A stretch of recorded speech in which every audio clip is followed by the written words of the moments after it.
I'd like to call to order the City of Las Vegas Historic Preservation Commission for August the 25th, 2020. Please call the roll to determine if we have a quorum. Thank you. Chair Stodel. Present. Vice Chair Laramie. Here. Commissioner Levine. Here. Commissioner Beck. Here. Commissioner Hotchkiss. Commissioner Serfas. Commissioner Cosgrove. Here. Commissioner Palancar. Here. Commissioner Palacios. Commissioner Long. Here. Commissioner Moody. Here. Commissioner Seabrandt. Here. Commissioner Gillespie. Thank you. We do have a quorum. Great. Thank you. Item 2, are we in compliance with the open meeting law? Yes, we are. Thank you. Item 3 is public comment. Comment during this portion of the agenda must be limited to matters on the agenda for action. If you wish to be heard, come forward and give your name for the record. The amount of discussion, as well as the amount of time any single speaker is allowed, may be limited. Would anybody like to speak at this point? Anybody on the line? Hearing and seeing none, we'll move on to item number 4, which is an action item for possible action to approve the final minutes by reference of the regular meeting of July 28th, 2021. Discussion, comments, changes? Commissioner Laramie, I do have a quick comment. Please. On, let's see what item this is. On item 9, in reference to some of the comments I made on the Las Vegas Academy study, there's a sentence in here that says, and this is at the top of page 7, that other than that, she was happy with the report, adding that it addressed some of the frustrations with the site. I think what I was trying to say was that it was addressing some of our frustrations that we have had preserving the site in the past. So not frustrations with the site, but with our efforts to preserve it.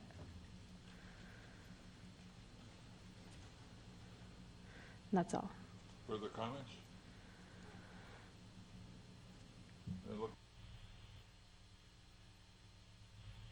This is Commissioner Cosgrove. I motion that we accept the minutes with the change. I'll second. We have a motion, we have a second. Further comments? General public? Hearing seen none, all those in favor say aye. Aye. Those opposed? Motion carries unanimously with those in attendance and the chair voting in favor. Item number 521-0417-HPC1, abeyance item, discussion for possible action regarding the acceptance of the final revised version of the City of Las Vegas Historic Resource Survey catalog from the Nevada Preservation Foundation. And that is in your agenda along with the draft of the report. Thank you, Seabrandt, for the record. So hopefully everybody was able to read the report that is available in the backup documentation. We do have Nevada Preservation Foundation here today in order to take your feedback and comments. And I just did want to say that we had some formatting issues on if you tried to print it.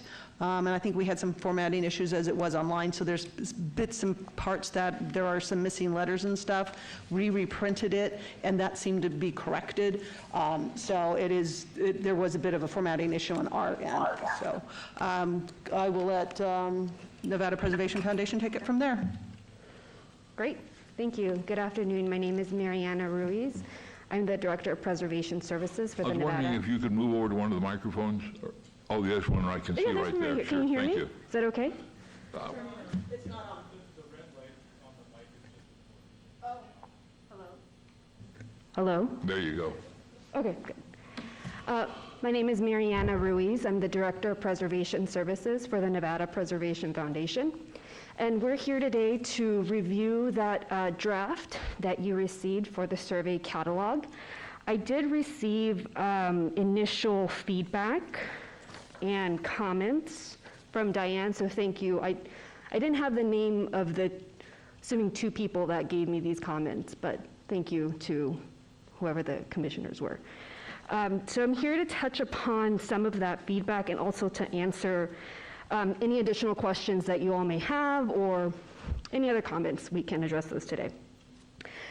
So first on my list, I'm looking at the report now. It says that the pages weren't labeled. It might have been very faint. I did add numbering to each page. So any future comments or edits that you might have, please reference what those pages are so that I can go back and quickly make those changes. But the report is labeled for ease of reference. Again, Diane just touched upon the formatting issues that we had on the PDF. We will double check also on our end in case there are any other issues. I will check before I give you the final one as well.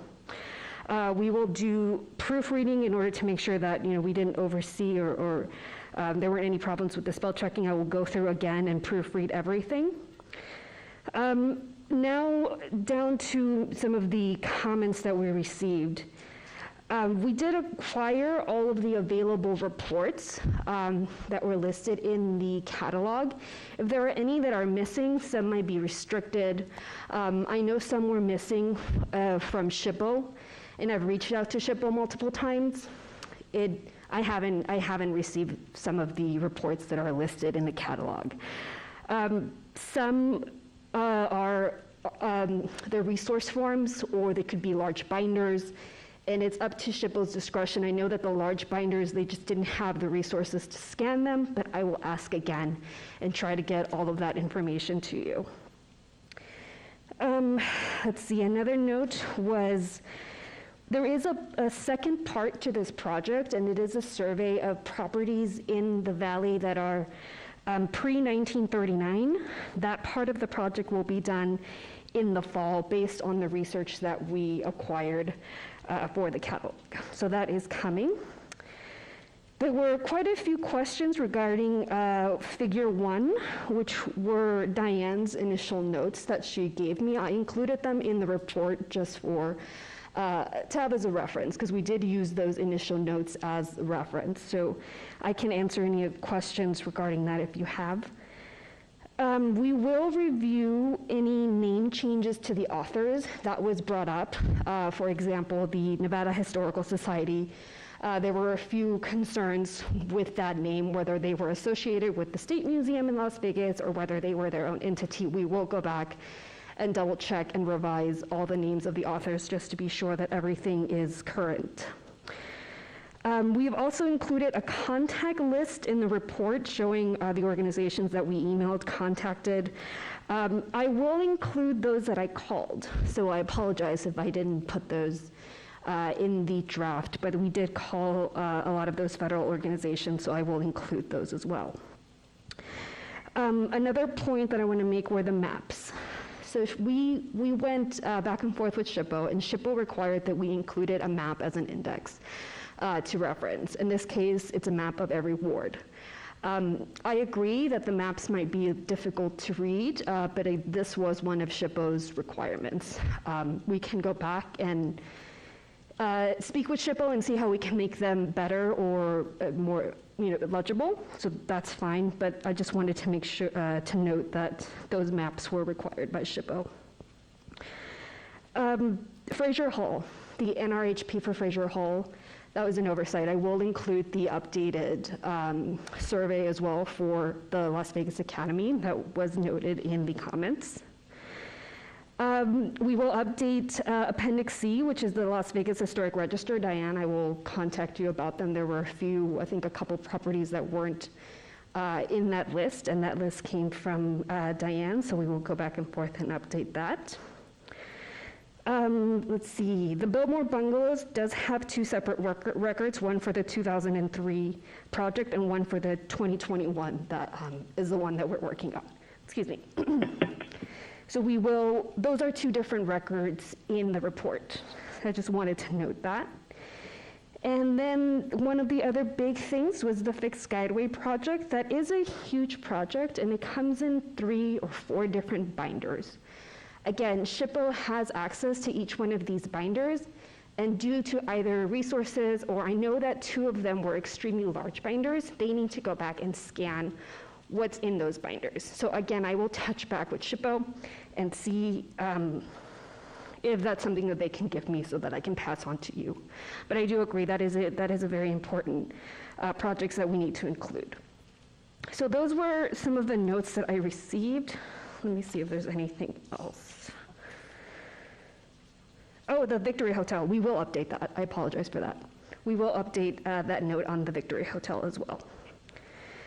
So if there are any other questions that you have on the report, anything that you feel we might have overlooked, I'm happy to answer any of those questions. Question from the commission on the report? Hello, this is Colleen. Commissioner Beck, 1 second, please. Any other comments? All right, Commissioner Beck, please go ahead. Yes, I just want to express that I'm very pleased with the revisions and reorganization of the report. I think it reads very well and looks very good.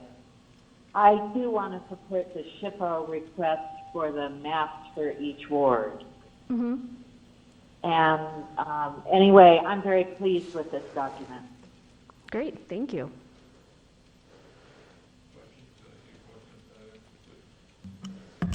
Yes, Palancar for the record. Regarding surveys, that's what I saw a lot of, surveys from a long time ago, some back in 1950 or something. One of them, well, there's more than one that I thought they should really look at. Do they really need more surveys? They haven't done them since 2007, but like the chapel that burned down, so that should be taken off. And then the Huntridge Theater, he's in contact with us at least every other month or maybe every 3 months. With the Huntridge Theater, the number of contributing resources needed, they said, the amount of changes precluded the subdivision. I don't know, I was very confused because that's just been sitting there like an eyesore. And I don't know if we need another updated survey on it. I think that's time and money could go to better places. Do you understand what I mean? Or Well, I mean, I think that any updated surveys, that's part of the commission's, right, choices in the future. I think this catalog was meant to be sort of a bibliography of all the work that's been done in the past, so that you all can reference and use it as a planning tool for the future. So we just included everything that Diane had and what we could find in order so that you all can reference it and use that information for your planning efforts. Still, for the record, I think that part of what the point the commission is getting at is age the only determination that you use the mathematics. If it was X number of years old, we need an update, or is there some other criteria beyond the age of the previous report? We use the age of the report. So that's it? Yeah, that's the current one. You would have to go through and analyze each one of these, either surveys, again, different types of reports that we have in here, surveys, Section 106 reviews, NRHPs, whatever it is, would have to go back and be analyzed and see if you, again, for future planning initiatives, want to update those surveys or reports, however you see fit. But we only use the timestamp of that report in order to say, yes, it's been over 10 years old, 20 years old, 30 years old, it should be updated. Well, again, I think that that's an important piece of information that should be included in here. Somebody reading this report would know that maybe use some other criteria that would help make a decision on which reports we should update. But strictly, if it's simply in the age of the report, that's a key piece of information, but I think you ought to include that as part of your acknowledgement, overview, or preface, or whatever. I'm sorry. No, I think Cynthia Ammerman, for the record, Executive Director. I think some of those concerns will be addressed in phase 2 of this portion with the completion of the one-page survey for the certain properties that were pre-1939, and there were about 200. 200 parcels that were listed, and like actively 80 that were extant, I believe. So some of those will literally be addressed on ARA forms on if the building's there, if it needed an update. So those concerns will be in the next report at the end of the year. Let me just, before I'll let you finish, go ahead. Oh, sorry, I was just going to say, in reference to the catalog, though, I can just make a note in the methodology if you want, just to say, we based the recommendation off of the date of the report, if that helps. I can do that. That's an easy add-on. For the city, this is not a series and roebuck catalog, okay? And I know you don't think that's what it is. This is an important document. This is more important than even a nomination to the National Register. That's important. It's very important.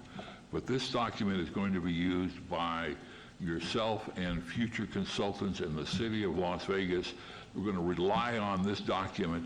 This is so important, and it really needs to be my apprehension with moving forward with this draft is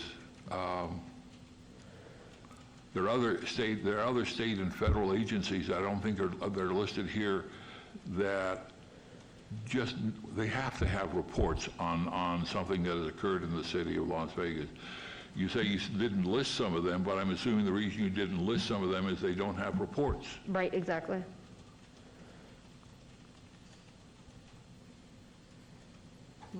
Seabrant, for the, can I jump in here? Please. Chairman? So are you saying that the U.S. Bureau of Land Management, the National Park Service, the Nevada State Library and Archives, and the Nevada State Museum in Las Vegas had no reports on Las Vegas? We checked with those agencies, and I might have overlooked. I did contact the National Park Service. They did have a few reports that I included, but everything that I've acquired, I did check with those organizations, and this is the list that we have. Okay, can you put that in the contact list then, since it does appear that they weren't contacted, because they're not in that. I will exhibit? add that, and I did mention that in the beginning. I will add the people that we contacted via phone. That's fine, I can do that.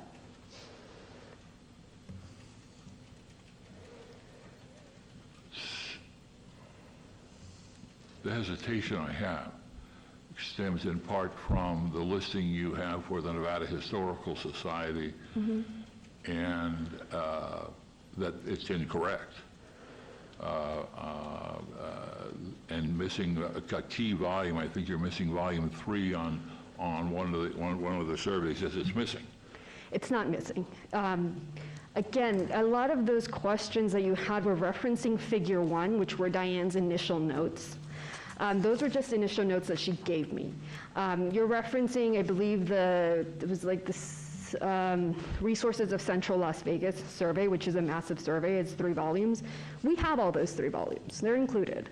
The Fixed Guideway project, which is also a huge project, Binder 1 is included, which includes the entire report. Binder 2 and 3, again, I've reached out to SHPO, and they have not scanned those 2 binders. I can reach out again, and it's up to their discretion whether they want to scan them or not. But I can reach out again and ask for those additional binders as well. This is the one that you say is missing volume 2. No, again, they're all. If you're which report are you referencing? The Nevada State. This is the.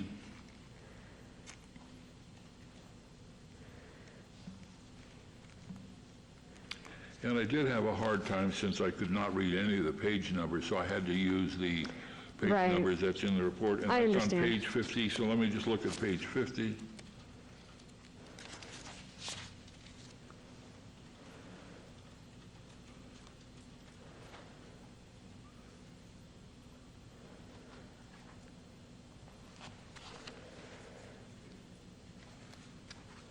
This was the Nevada Historical Society report in 1984, which in fact, it was the Nevada State Museum in Las Vegas that did this report in 1984.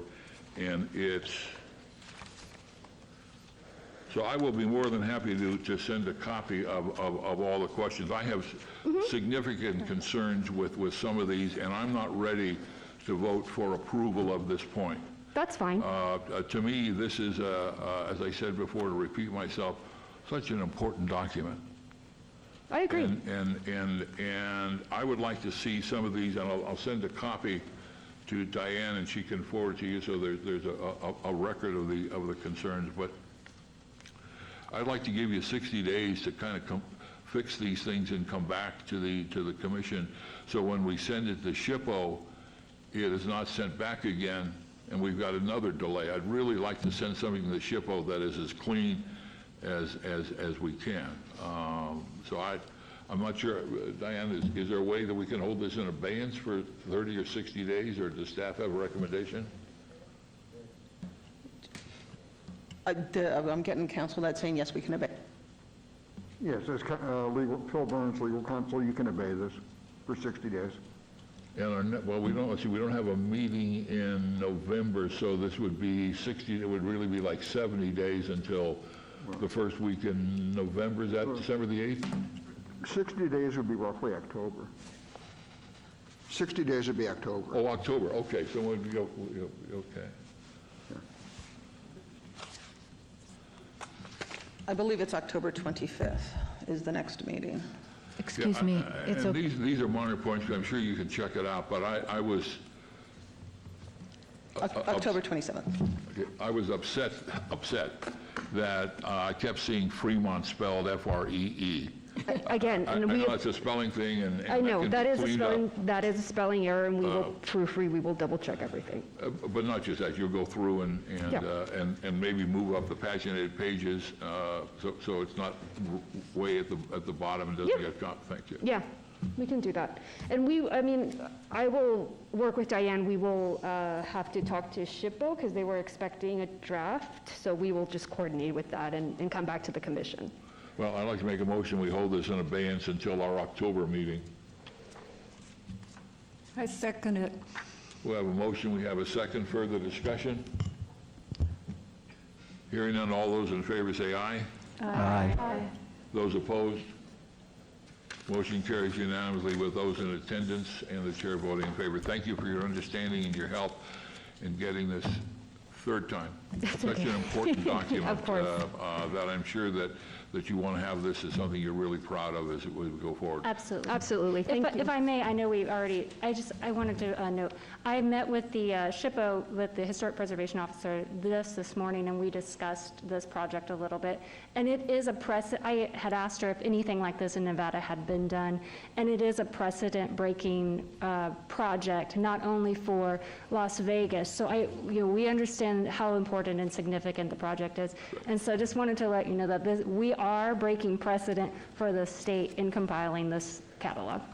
And just FYI, the Nevada State Museum in Las Vegas, when it moved here in '82, was called the Nevada State Museum in Las Vegas and Historical Society. They're the ones that did this report. They changed their name to just the Nevada State Museum when they moved to the Springs Preserve. So if we can get that cleaned up, Exactly. I Yes, think we we'll will. be... Definitely, we will. We will review each of the authors' names and make sure that there aren't any issues with that.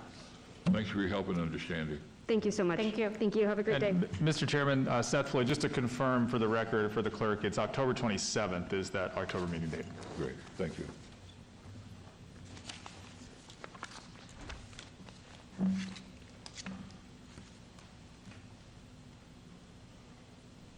Move on to item number 6, which is 21-0478-HPC1, report by the Department of Planning regarding the Historic Preservation Commission budget. Diane? Thank you, Seabrant, for the record. So since I did print this up, we have done a few more payments So for our initial Neon Museum project from last year, that one has been completely paid. For this survey catalog, we just are right now processing a second payment. It's about $8,000, so the remaining balance will be less than that once that payment processes through. For the Las Vegas High School district listing, that one has actually been processed all the way through, and that one, we should have a zero bounce on that in the next month or so. Strategic Outreach Program, we still have that money sitting there. We haven't been able to spend any yet. It's still in the works. There is a membership request payment that will be discussed later in this meeting, so just put a pin in that, it's a pending approval. So in the end, from what we had from last year and the year previous to that, we will have a bounce. Right now, it is about $64,000, but then we do get the reimbursement from SHPO on the survey catalog. And by the end of the year, and I'll redo this again in December so we know where we are in December, but we should still be about $80,000 to $90,000 for our budget. I can answer any questions if anybody has any. The 80 to 90,000, is that minus our remaining balance? No, that would be the total balance once we have everything paid off, except for the strategic outreach. But again, we haven't really been able to use that yet. Okay. Questions? Comments? Please, do you have a question? I'll just make a little comment. Palanker here for the record. Again, the survey catalogs, I know we got reimbursed, but remaining balance, you still have $19,409.55. That's quite a large amount. I'd like to see that maybe spread into another program that would be more effective than redoing the wheel or having surveys over and over again. Statement for the record, unfortunately, we can't use that money for anything but this survey catalog because that is SHPO money, and the contract is specifically for this project. So we cannot redirect it, but we could use it, do we have to use it just to redo surveys within that? Yes, that is the contract. It has to be used for that. But remember, we'll still have money at the end of the year. And remember that the Centennial Commission also does have grants available that this board can ask for funding for if you are seeking additional monies. Thank you. Thank you.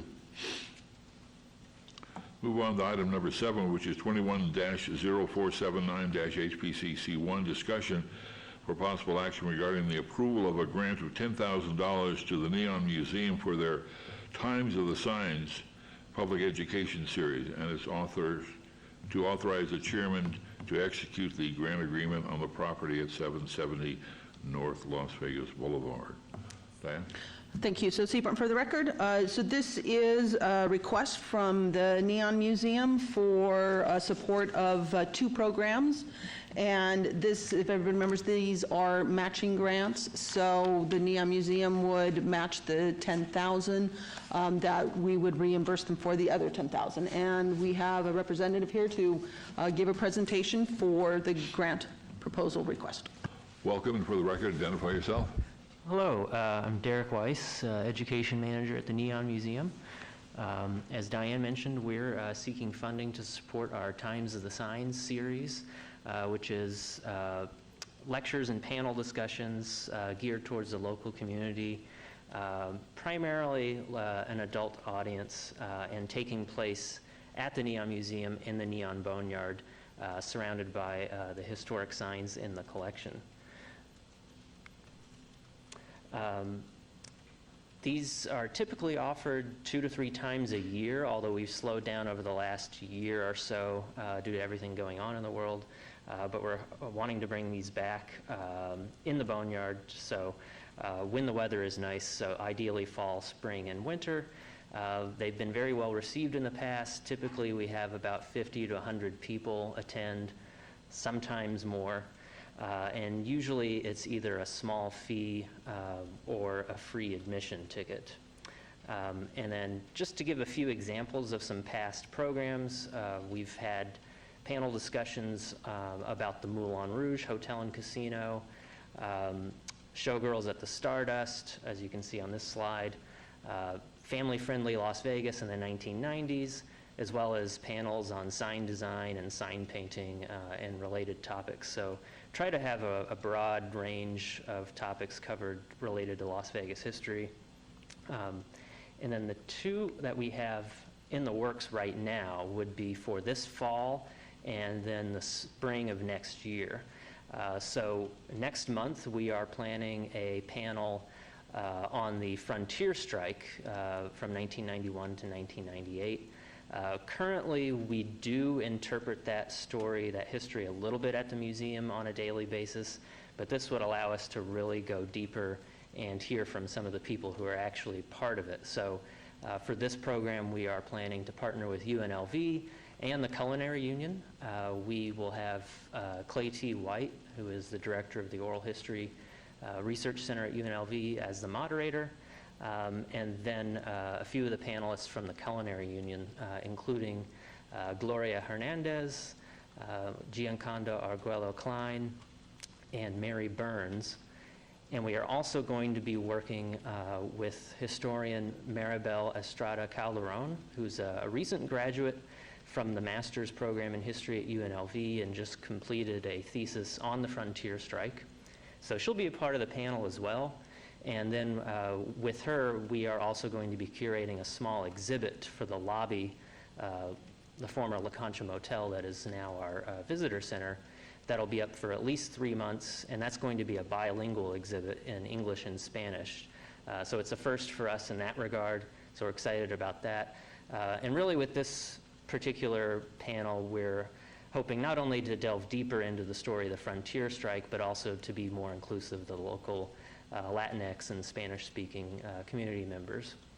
The other one that we have there on the slides is tentatively titled The Women Who Shaped Las Vegas. So we're hoping ideally this could coincide with Women's History Month in March and really focus on telling more of the stories connected to the signs related to women's experiences in the hotel and casino industries here, as well as the sign industry. We'll also probably be reaching out to people at UNLV to either be on the panel or to moderate it. Those could include people like Clay T again, that's we're already working with, or Joanne Goodwin, who's a women's history expert and professor at UNLV. And then we have a few people in mind for it we have yet to reach out to, but in the photo you can see that's Ina Macias of Paul's Neon Signs, local sign shop. She is one of the family members who owns the shop and is also a neon bender, so she was somebody we thought might be a great person to be on the panel to talk about her work. And she's somebody we've worked with before. And then Ann Myers, who was the former owner of the Queen of Hearts Hotel in downtown Las Vegas, is another person that we would like to invite to that one. And for both of these upcoming programs and future discussions and lectures, we do intend to record them and live stream them as well. And then after the fact, the recording will live on and join our growing library of video resources, so it'll be available for the general public, for researchers, and really for our own internal planning and future projects and staff and volunteer training and education and so on. And with that, I thank you for your time and consideration. If you have any questions, I'm happy to answer them. So this is Commissioner Cosgrove. So right now, we've got a lot of federal money that's coming into the state of Nevada through the rescue plan. And so I've been working with a lot of small nonprofit groups who are going to be applying for grants through that rescue plan. And it's really nice when they're trying to create their grant application and trying to explain why something's important, why something's historically significant, why it's important for them to maybe get a little bit of money to help document something, to have these types of resources available to them.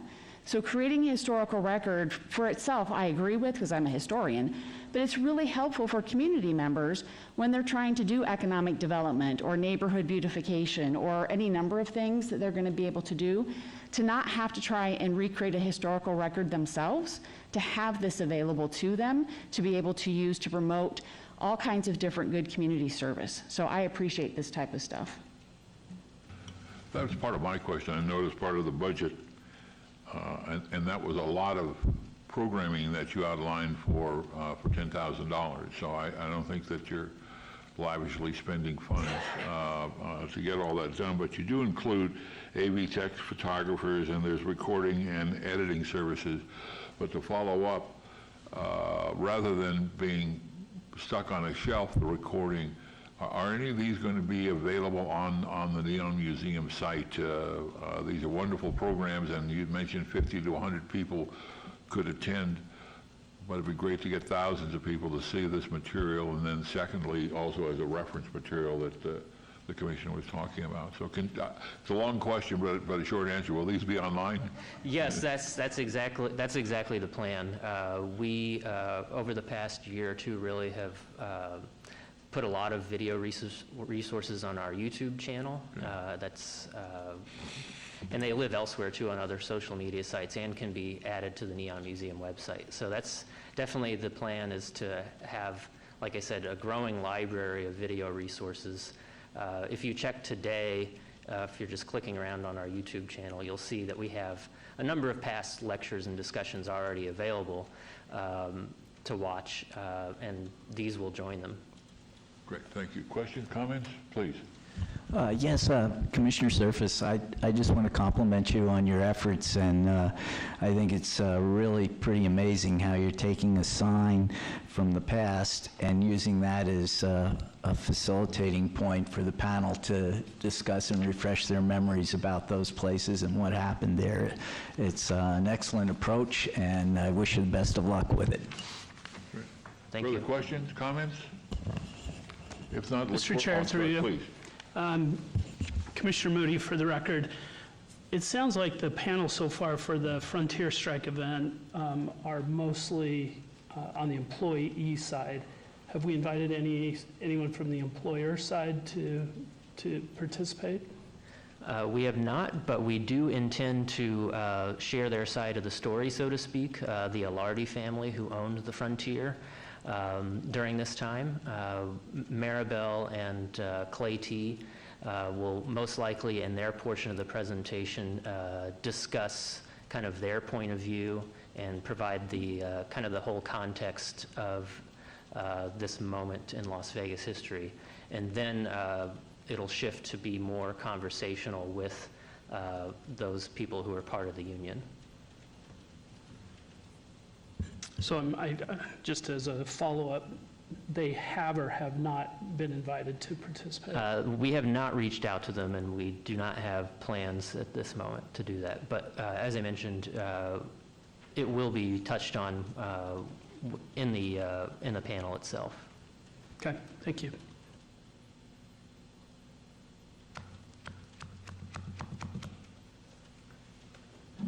I think it would be important to emphasize what you're talking about.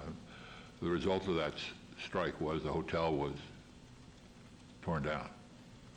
And I'm not saying right or wrong or whatever, but I mean, I think that needs to be part of the story. The strike basically closed that casino and shut it down. So. Yeah, if I may, we are planning to, as I said, provide the context for that. And it was actually, I think, the deciding factor was a change in hotel ownership. Phil Ruffin bought the property and then agreed to a new contract with the union. And then it was some time after that the Frontier closed. But we are planning to cover a little bit of that story in the panel itself, as well as the exhibit. I know that Mr. Alardi is still around, and I'd like to see him participate, or at least be invited to participate if we're going to have a true panel discussion. Further questions, comments? Look for a motion.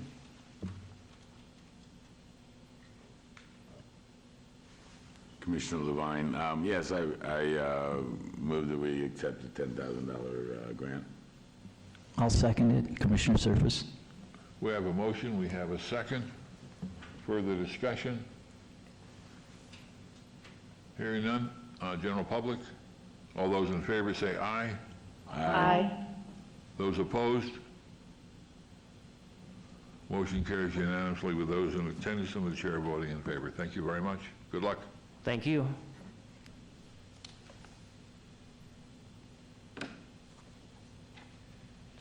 Item number 8, 21-0481-HPC1, discussion for possible action regarding the submission of a grant proposal of $50,000 to the State Historic Preservation Office, their annual Historic Preservation Fund sub-grant program, in order to hire a cultural resource consulting firm to conduct an intensive survey and inventory of the 1950 Charleston Heights neighborhood property, generally bounded by Rainbow Boulevard, Charleston Boulevard, Decatur Boulevard, and Washington. Diane? Thank you, Seabrant, for the record. So this is the SHPO's annual grant proposal ask that comes out for the Historic Preservation Fund. And this one is due at the end of this month. And again, because these materials have to be submitted before, about a month before this meeting, a bit has changed on this as we realize the size of the neighborhood that we're looking at.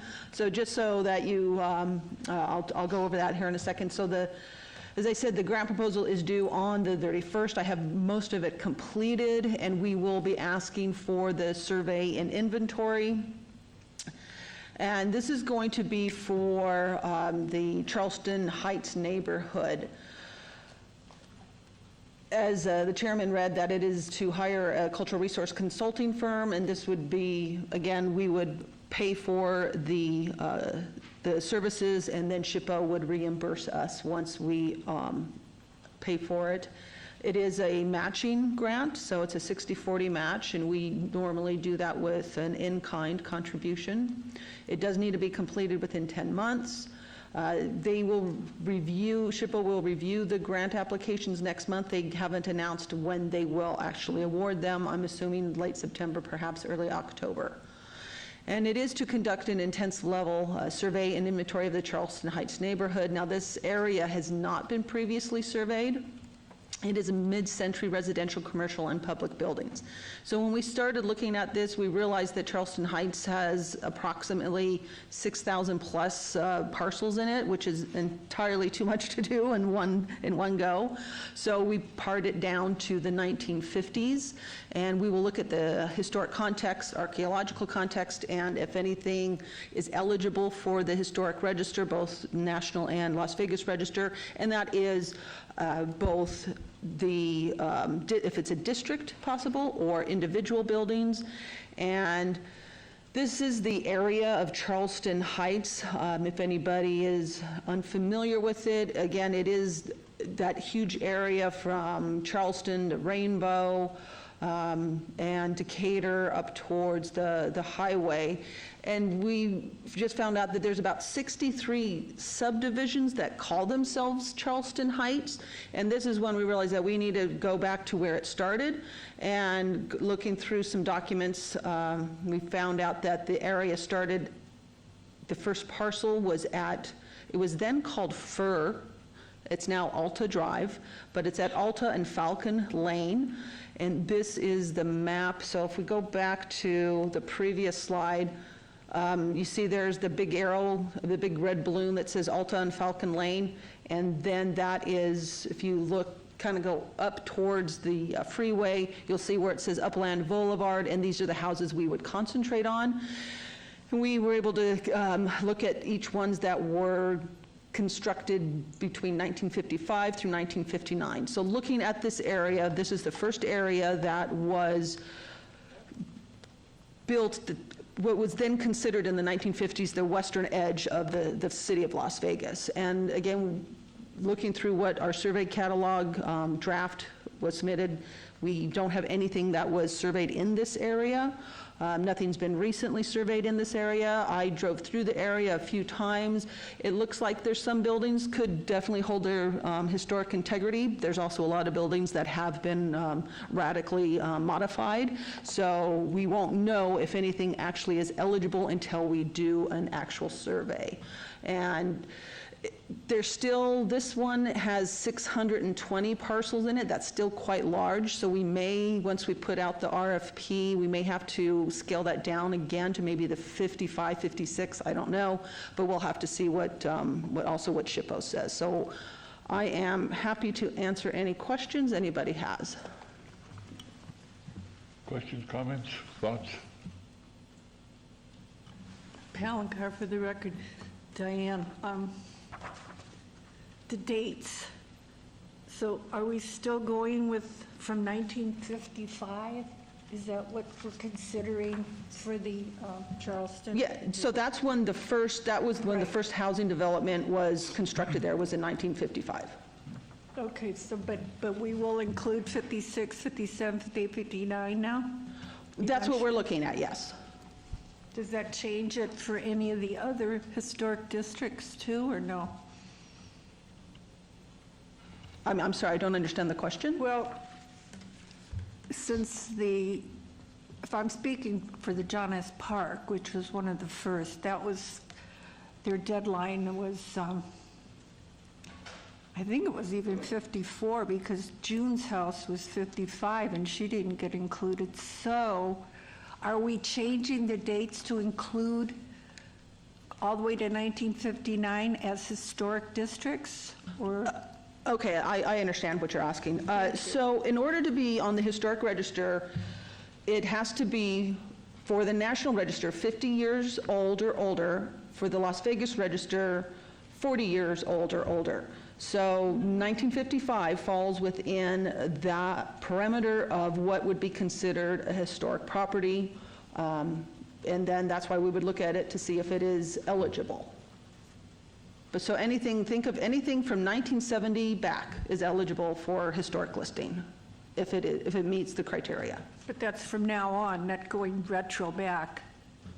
Well, it's always been that way. Pardon me? I'm sorry, it has always been that way. That has always been the criteria for the National Register is 50 years old or older. So depending on whatever year it is, you count back 50 years. So if I may, Michael Haupt for the record, I think I can, provide some clarity. So the scope of work on this is looking at the Charleston Heights neighborhoods that would qualify. I believe the issue you're looking at would be an update to the John S. Park. At the time it was adopted 20 years ago, that's a considerable amount of time. So you could go back, those houses that are over 50 years from today, we could look at and updating that plan. But the scope of work on this, we're looking is focusing on Charleston Heights. So it would be a separate issue. Dan, I think we're also, the confusion may be the period of significance may be that, I mean, it's not that we're going to go back and do John S. Park now because there are now houses there that are 50 years older or more. It's the period of significance for the John S. Park neighborhood, correct, that made that historic, rather than we're not going to go resurface John S. Park and anything that's built after 1965 up to 1970, we can now put it in the historic district. Right, and that's two separate issues. Right. But we can't put them in the historic district. We Well, can't it would go require back a and survey. do- Yeah, you would have to update the plan, and from that, you would do a survey establishing from that period if they qualified. Thank you. Further question? Yes. No? Please. Mike. Yeah, Jack Levine for the record. Evergreen Avenue, all right, and we're talking about the area back behind the Arizona Charlies, but the south side of Evergreen, I believe, is still Charleston Heights. And there's some really, really classic, what we believe to be Cliff May designed houses, a famous architect from California, along Evergreen Avenue on the south side as well. Post and beam construction, clear story windows. Nobody's ever done the deep dive to discover whether they were actually designed by Cliff May. But I don't know why that's not included when our general description in writing, at least on the Section 8, is from Charleston to Washington, but yet here we're starting arbitrarily in 1955, but I don't know why not the 1953 or 4 houses on the south side of Evergreen, which I believe are still part of Charleston Heights. I mean, that is a good question. That is a good question. This is the map that was provided to me. I can go back and look to see if we can have those, we can look at the different parcels if we want to include the 53 and 54, but we started with, was my understanding that the subdivision that was started at Alta and Falcon in 1955, and we were going from 55 through the 50s. But I'm happy to go back and look but at the other area. But I believe like south of Evergreen is even earlier than 55, and we're still labeled as Charleston Heights. So I think we need to check on that. Because I'm all in favor of doing Charleston Heights area. It's a very significant area. It was a major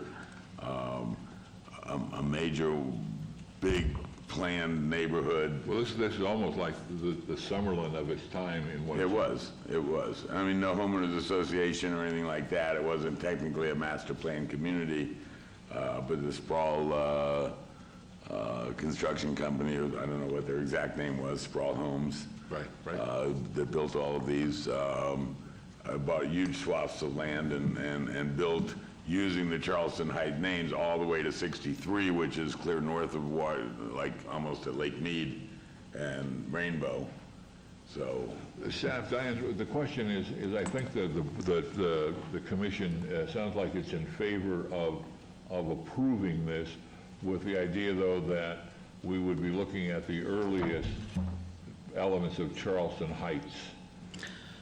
Right, and I'll go back and look at that. Like I said, I was given 1955 as the earliest. If 1953 is, there's houses there from 1953, then I'll go back and revise this map. Okay, well, a question from the Vice Chair.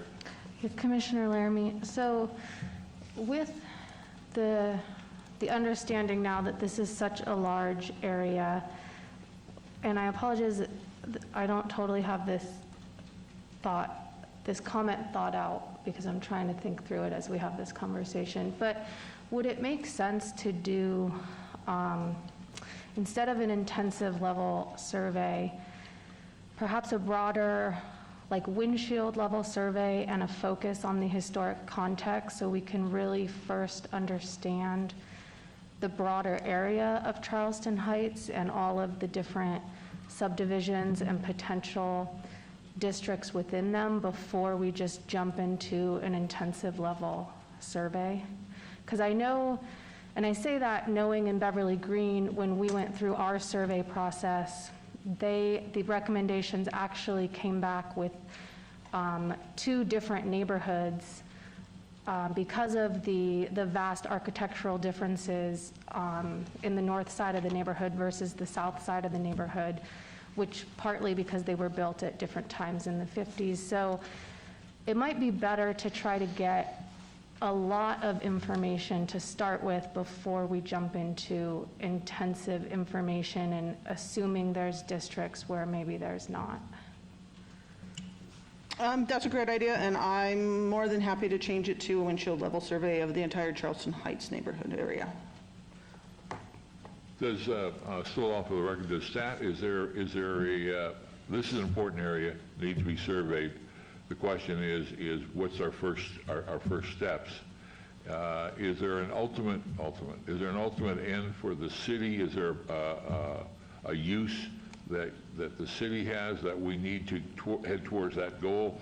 And if we move to the windshield survey, is that moving us forward? Yeah, Seth Floyd for the record. Yeah, so as I reported, and it's been a while now, so I'll just refresh your memories. The 2050 master plan that the city just passed has a more robust section on historic preservation. And so I think both of these options would accomplish the goal of first cataloging what our historic resources are. And I think that's consistent with the resource catalog that Nevada Preservation Foundation presented on earlier. Cataloging those, in fact, it might even be better to catalog a larger area so that we have an idea what we have, and then we can focus on which ones we want to pursue for further study. So we have the issue of the deadline, so we should approve. I have to submit it. Right. So, I mean, I can't come back to the next meeting. So if you want me to change the application to a windshield level survey of the entire Charleston Heights neighborhood, I am more than happy to do that. Jack Levine? I would say the Charleston Heights 1950s neighborhoods, because then as we get further north and we get into the 60s, the style of the architecture changes, I would say to focus on anything in the 50s in Charleston Heights and do it as a windshield survey. That would be, I would move for that. Commissioner Laramie, I'm not opposed to that, but is there a method in which the consultant, I guess I'm concerned about making the scope so narrow that we miss information, because sometimes that happens. So if we, kind of allow the consultant to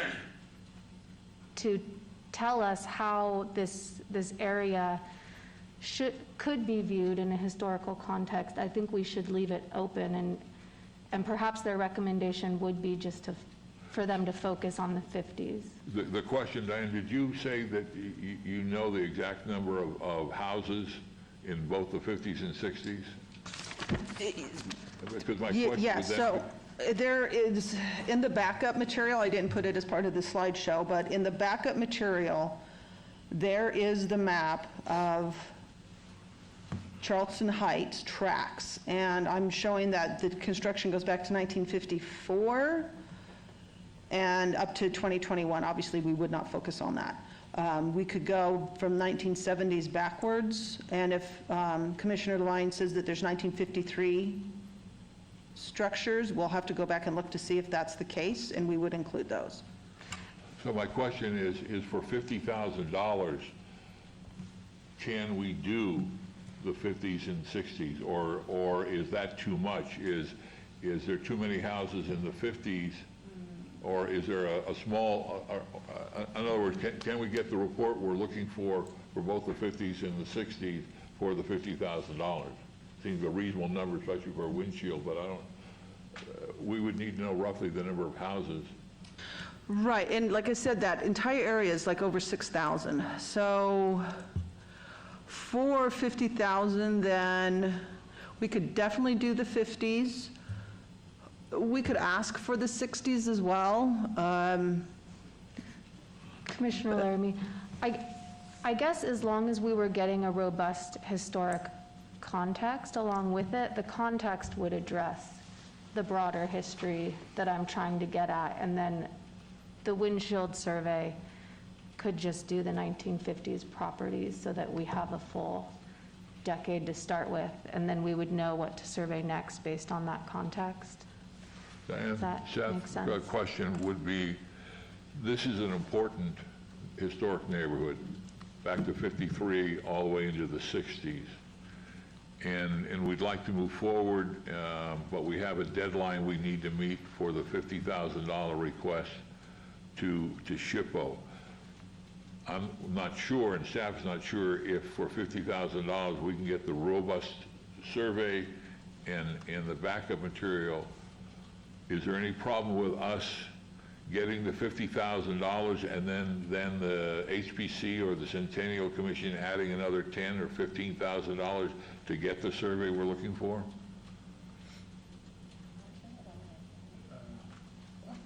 So I think that's Mr. Chairman, Seth Floyd for the record, I think that's a question of timing. I mean, there's no legal problem or, other than the practical problem of Diane has to make the request. But what I think you could do as a compromise is, since we don't know, you might be able to get everything you want for the $50,000. So your motion to approve, if you're going to approve it, could be to approve the request with direction to staff to scale it, essentially get as much as you can for the $50,000 ask. And then that gets you a pretty extensive survey, at least of the 50s. And then, as Commissioner Laramie said, you could scale it up from there in a subsequent round.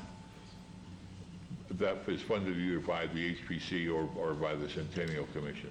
Correct. I think once Diane can figure out what she can get for how broad that survey is for the $50,000, certainly we could come right back to either of those boards and get additional funding to finish it with the scope that you're intending.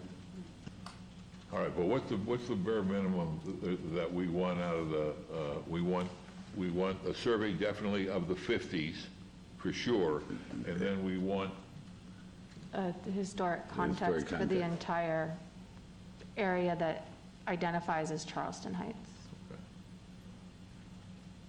So we need to make that motion.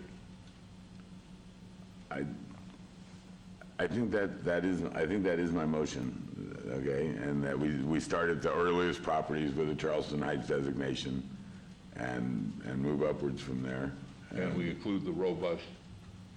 And yes, and a robust assessment of the historical context of, one builder building a massive portion of the west side of Las Vegas.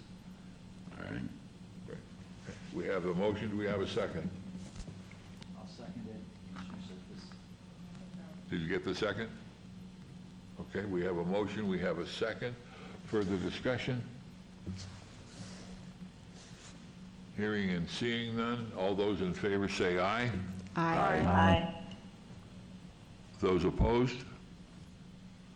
Motion carries unanimously with those in attendance and the chair voting in favor. Thank you all for the, I think we're headed in a good direction for an important part of our community, and look forward to the next step. And our next step is item number 9, 21-0482-HPC1, discussion for possible action regarding the use of $150 in Historic Preservation Commission funding for the National Alliance of Preservation Commission's membership fees. And Seabrant for the record, and I don't know if the HPC was ever part of this membership, and I'm kind of surprised we aren't now, but we aren't. So this is the National Alliance for Preservation Commissions, and this is the summer short course that everybody has been watching on the webinar. So if it's $150 annually. With that, we would get a discount, like a half-price discount when we actually sign up for those types of seminars. There's also a publication that you get. There's some online training opportunities that are free or reduced at cost. And I know that we've talked a lot about training. We do have early information to the forums, and I'm actually be talking about that on our updates later in this meeting. And just it's beneficial mainly for the discount to participate in the training and the seminars and the forums, and to be part of the broader historic preservation world in the nation. Look for a motion. Are we voting for just an annual, one time we're going to do this, or can we make it like never let our membership expire? If you want to do that, yes, we can, as you wish. It would be $150 each year, and then I would just have to tap into the HPC funding to pay for that.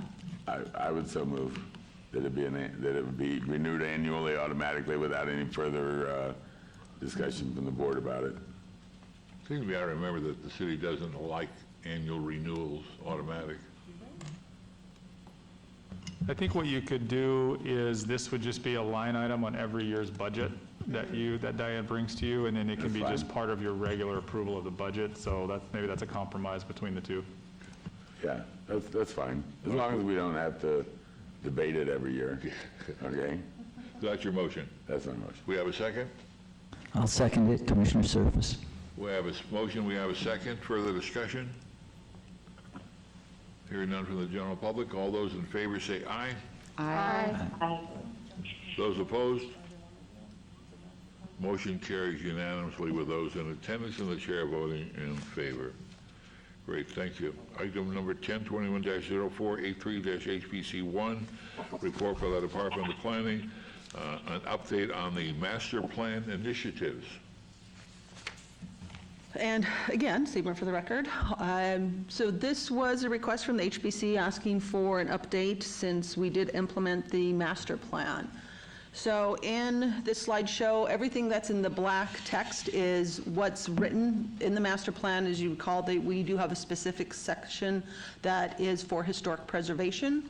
And everything that's in the red text is what we are currently or will be doing with it. So the overreaching part of the master plan is for the historic preservation is to continue to strengthen the city's historic preservation office and commission. And we do that through, our certificates of appropriateness that are ongoing. We maintain our certified local government status with SHPO, that again is ongoing. Providing technical assistance to property owners or nonprofits that are asking about historic preservation. And this is going to be part of our strategic outreach initiative so that we actually be able to get out into the world to talk to business owners and homeowners. We do, part of the master plan is asking to continue to update our inventory of designated and eligible historic structures and sites in the community, as well as include any archaeological resources. And again, the survey catalog that we discussed at the start of this meeting is a big part of that, so that we do know what we have, what we need to do, what gaps we need to fill in. And as we go forward in the years, we do have, always do apply for the annual funding from SHPO, but it's something that, as Chairman Stodel did mention, that the HPC may want to put in their own money, not wait for a SHPO grant to say, we want to designate X amount of money to do actual surveys. Second part is to conduct proactive historic surveys for the following locations and resource types, and this is what Director Floyd was reading from earlier, as far as the areas of target that we want to look at for redevelopment once things get to 40 and 50 years old. And within that, we want to look at obviously the whole city, but the master plan does specifically talk about neighborhoods that are in downtown, that are in East Las Vegas, the downtown south, West Las Vegas, and it does specifically mention the Charleston planning areas. So those would be the primary areas of consideration, and so the SHPO grant that we want to submit would obviously be a good part of supporting those initiatives. Also looking at scenic byways and signage, looking at Paleolithic and archaeological sites near Tule Springs in the Red Rock Canyon National Conservation Area. And again, the red text is what we're doing. The survey catalog is going to be helping us with a lot of that, as well as, again, the HPC may want to vote on in the future of putting out your own money to call for RFPs to do more surveys. There's also the need to prioritize education about the value of historic preservation resources available and celebrating our cultural heritage. And again, connecting with nonprofits or our for-profit entities, supporting local events, tourism efforts. Again, a lot of this has been severely restricted by COVID, and hopefully we will get out of this eventually, and we will do as much as we possibly can. But again, this is part of our strategic outreach initiative. I did meet with, I don't recall if I mentioned this before at our last meeting, I did meet with the new manager over at the Tule Springs Fossil Beds, and they are going to be having an event in October that we are going to, myself and this will be at our next meeting, as well as our Parks and Recreation Department, collaborating with them on doing different initiatives of saying, hey, this is the Historic Preservation Commission, this is who we are, this is what we do. Looking for other events as they start hopefully moving forward, of also making sure that people in the broader Las Vegas area know what we are and what we do. Another part is to install historic markers to commemorate dates, events, and structures that talk about people and places of the past. I know that this has been a discussion for the HPC over the years, and I am currently working with Cultural Affairs on this, and we will have a report for you at our next meeting about the historic markers. And we also have balancing redevelopment pressures with preservation efforts. Again, develop outreach plans, part of the strategic plan, study and consider the adoption of a demolition by neglect ordinance. This is something that was brought up earlier this year. There was some discussion about it. It's pending at the moment. Considering proactive purchases of key resources, that's pending. I may have to look to the director for further information on that. Requiring cultural resource inventory as part of the redevelopment projects. Again, the survey catalog is going to be a huge part of looking at what we need to do there. Providing incentives to encourage rehabilitation on historic buildings, part of a strategic plan. Also, next month at our next meeting, we also will have an update on adaptive reuse and rehabilitation from some of our colleagues in other departments in the city, and providing local financial assistance to low and moderate income homeowners, residents, and seniors. Again, part of the strategic outreach, once we get out into these neighborhoods and business districts, finding out what people need or want. And the master plan for the historic preservation section does complete round out that saying these are the projected outcomes. Looking to have one local historic district per 100,000 residents with a process for reviewing new projects by 2050. Increasing the number of historic districts and neighborhoods, as well as eligible structures and sites designated on the local and national register. So did you want to add anything? Yeah, Mr. Chairman, Seth Floyd, I did want to add something that's not really it's not quantitative, but qualitative, and that I'm is... sorry, are we on, which item are we on? No, we're still talking about the master plan. Director Floyd's just gotcha. adding to mine. Okay. And the only thing I wanted to add there was that since we've adopted the master plan, and now that I'm in this position, I get invited to a lot of meetings about prospective projects going on in all parts of town, but in particular, some of the older parts of town, like the Arts District, where there are a number of older buildings. And I have been, with some success, actually mentioning to prospective developers, hey, the building you're looking at is over 40 or 50 years old. We have a local historic register. Are you interested in that? And we're getting some positive responses. And I think what's going to happen, and I'll give this as part of my update, when we have developers who know what they're doing in this space, like Jay Dapper redoing the Huntridge Theater, the development community gets more familiar with that vocabulary, and then it becomes expected, or at least it's not foreign to them when we mention that, hey, we want you to get on the local register. So I think it's already having a positive effect on redevelopment, particularly in downtown. Okay. All right, then let's move on to number 11, which is 21-0484-HPC1 report by the Department of Planning regarding the director's updates. Thank you, Mr. Chairman. Seth Floyd for the record. Two updates on this agenda item. The first one is at next week's city, it may be hard to remember because this takes a little while to get through the process, but the Huntridge Theater will be official on our zoning map as a historic place as of next Wednesday. It's on the city council agenda for that final approval next Wednesday. So keep an eye out for that. And then it will be officially on our zoning map as our newest addition to the local register. And then something that's mostly good news for Diane, but will also be good news for you guys. Diane just interviewed yesterday for a new administrative position to give her some assistance. Diane does a lot of heavy lifting with a couple of very substantive and active boards. This is one of them. Centennial Commission is the other. She's been asking me for some help since I started, and she's going to get some relief here in the next month or two with some admin help to assist her with agendas and preparing backup materials and all of that. So her excuse for not having things done that argument will weaken after she gets this help. We probably then have a November meeting, mid-November.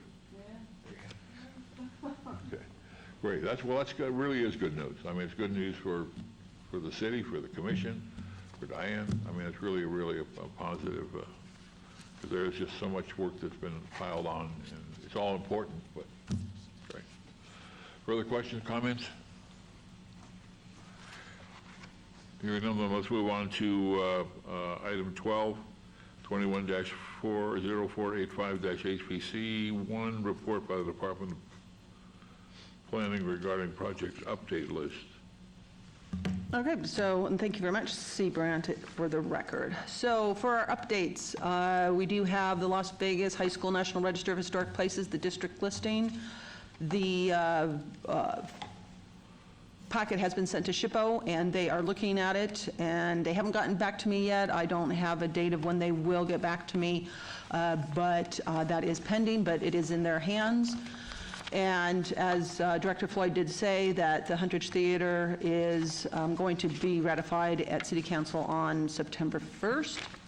With some very, very good news that I believe Chairman Stodel's aware of is we were awarded the National Park Service Underrepresented Communities Grant, and this is for the intensive level architectural inventory and survey of resources associated with the African American community in West Las Vegas. So this is the $50,000 grant that's a non-match grant, so we don't have to spend any of our money. I'm going right now through the process of signing up for all of the platforms that I need to be on to register with the National Park Service for the grant. And we will I'll work on the RFP with our contract specialist and bring that in front of the board as soon as we have that written up. It could take several weeks. And it's going to be, I think it's a really good kudos for us because there were only, I believe, 13 projects that were awarded funding from the National Park Service, so it's great to have more federal funding on that. So that's really good news. The National Alliance for Preservation Commission, so their forum is next year, July 13th through 17th. So far in person, it's in Cincinnati, which I guess would be nice. Never been to Cincinnati, so if anybody wants to just start thinking about it, if that is something you would like to participate in and travel to. So SHPO will put out in October the grants that they usually award for participation in the forum. But with the travel and everything, because remember last year it was relatively inexpensive because it was all online, so obviously the costs would be a little bit more with the travel and per diem and hotels and everything. So we might have to use some of HPC money depending on how many commissioners would want to participate in this. So just, look at your calendars, July 13th through 17th. Is this something that you would like to participate in as an in-person event? There is a call for papers if anybody is interested in giving a paper. So this is anybody can give a paper on anything, but these are the themes they would like to see. Broadening our horizons, new and innovative practices, community resiliency, sustainability, and climate impacts, diverse and underrepresented resources. Now, this could be something we may look at doing a paper on, especially with our new grant for the historic West Side, if that's something we would like to look at, the preservation and challenges of facing the Black, Indigenous, and people of colors communities. There's also preservation as community and economic development. We also may want to look at this one, specifically partnerships with the Huntridge. Maybe we want to wait until there's something further along and a tangible change with the Huntridge, but again, if it's something that you want to think about. And there's also sessions on fundamentals and essentials. Now, if anybody wants to look through that list, and you can go online and look at this and see if there's something that you'd be interested in presenting a paper on, or just going to the conference and listening papers on these. And then lastly, the Nevada Historic Preservation Plan for 2020 through 2028 is now available. SHPO sent me 2 hard copies. One's for our office at the City Hall, which you're free to look at if you'd like. I also gave one to Chairman Stodel, that if you want to look at that. It's also available online, this electronic version on the link that's here. And they do mention the Harrison House in El Cortez Hotel in the packet. And it's just basically the plan that the state plan of what SHPO has in store for what we need to focus on in the future for historic preservation. So happy to answer any questions. Questions, comments, thoughts? Please, Sandra. This is Commissioner Cosgrove. So I know a lot of times when we talk about what we do and how it interfaces with economic development, but something else I've been working on right now, we have redistricting coming up. And one of the criteria the legislature's required to use when they redistrict is communities of interest. And oftentimes we think cultural, religious, how people identify, but it can be geographic communities of interest. And so I've had a couple of groups that are trying to, identify themselves as a community of interest, and I've pointed them to some of our surveys, the things that we've done, so that they can physically say, this is our community, and here's the neighborhoods that are in our community. And so I think it's important that when we talk about what we do and why it's important, all the resources that we have been extremely important in our smaller communities of interest being able to self-identify and let the legislature know that they're here. So is that something that maybe some of your students would want to participate in this forum on? It could be, because when I was looking at that list, I'm like, oh, you know what, something else I'm doing is working with, the census data and communities of interest. And it's been extremely important because geography sometimes is how you identify a community. And so it definitely, I think it might be something I would work on or somebody else would. Okay, well, if you want to send me or call me or correspond with me on a little bit more details, I'm happy to discuss that with you. Okay. Okay. Dan, I'm not sure this is the proper spot, but it seems to be this is the area of your report. But if this commission wants to seek some additional funding from the Centennial Commission, for example, for the Charleston Heights, what's the time frame under which we would need to ask for that? Is that something we can get on the next agenda? I don't know when the Centennial Commission is meeting, but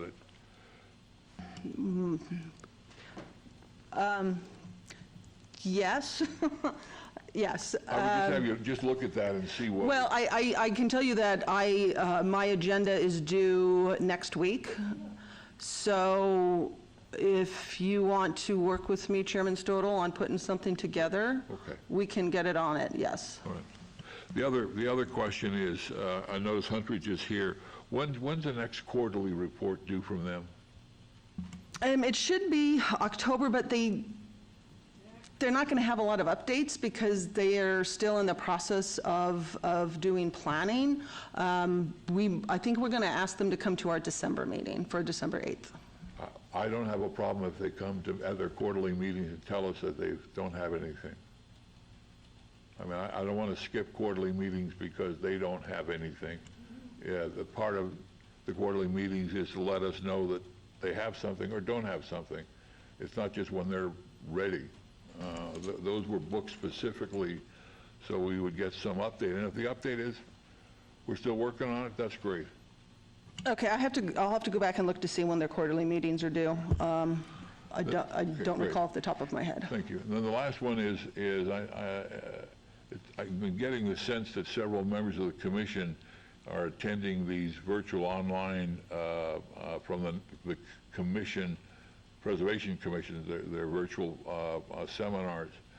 Is there a process or a point where we can share that information with each other, what we've learned, or how would we move forward on well, that was a great idea. Maybe we should be thinking about doing it here in Las Vegas. Is there a process we can use? Just send you notes, or?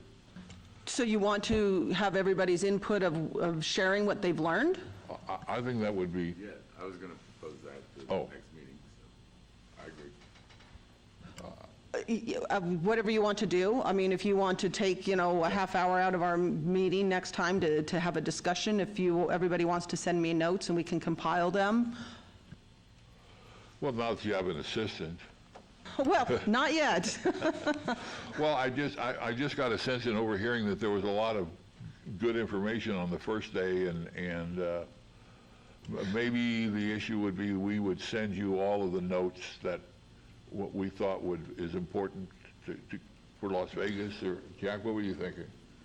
I was just going to propose the next meeting that we actually just. Excuse me, I'm sorry. Can you turn your mic on? I'm sorry. That we actually have an agenda item for us to compare notes or to just, make a statement, I think this was a good idea I heard and this was that one.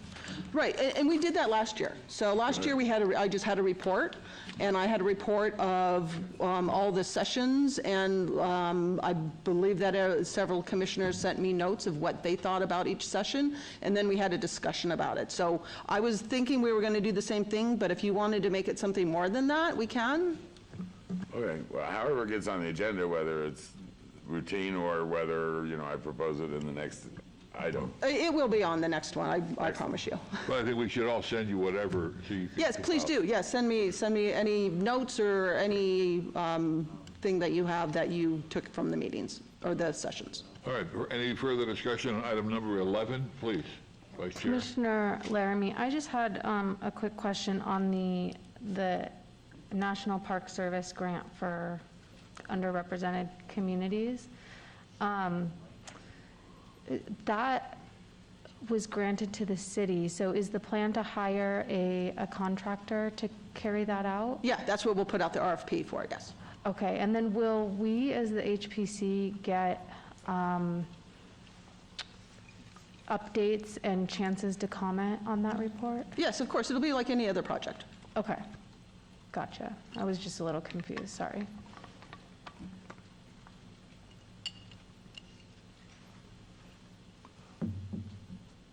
Comments, thoughts, questions? Hearing none, then if we're done with 11? All right, then let's move on to, or 12, I mean. Then let's move on to the next item, which is item 13, 21-0486 HPC, a report on the Department of Planning regarding the historic and archaeological resources and the local media. There's just a secret for the record. There's just a few articles that I found. There's something called the Sin City Chronicles that they write about, I believe, monthly, about different historic things in Las Vegas. I mean, it's not solely concentrated on history, but it talks about some history. There's a article about the Resorts World, that it's built on decades of Las Vegas history, and Vicky's Diner, which was a historic, well, it wasn't historically listed, but historic aged building, recently moved. They are in their new location. And there was an interesting article that I believe I got from Commissioner Stoddall about the county considers protections for East Valley landmarks deemed national treasures. So those links are all right there for your reading pleasure.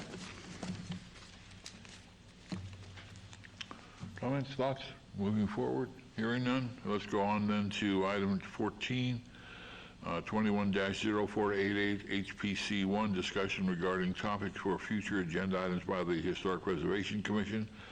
Again, comments made during this portion of the agenda by individual commission members shall refer solely to proposals for future agenda items, and any discussion shall be limited to whether or not the proposed items are within the purview of the commission and whether or not such proposals shall be placed on a future agenda. No discussion regarding the substance of any proposed topic shall occur. No action shall be taken regarding the proposal. Any further suggestions beyond Jack's side that we have a discussion on the seminars this week?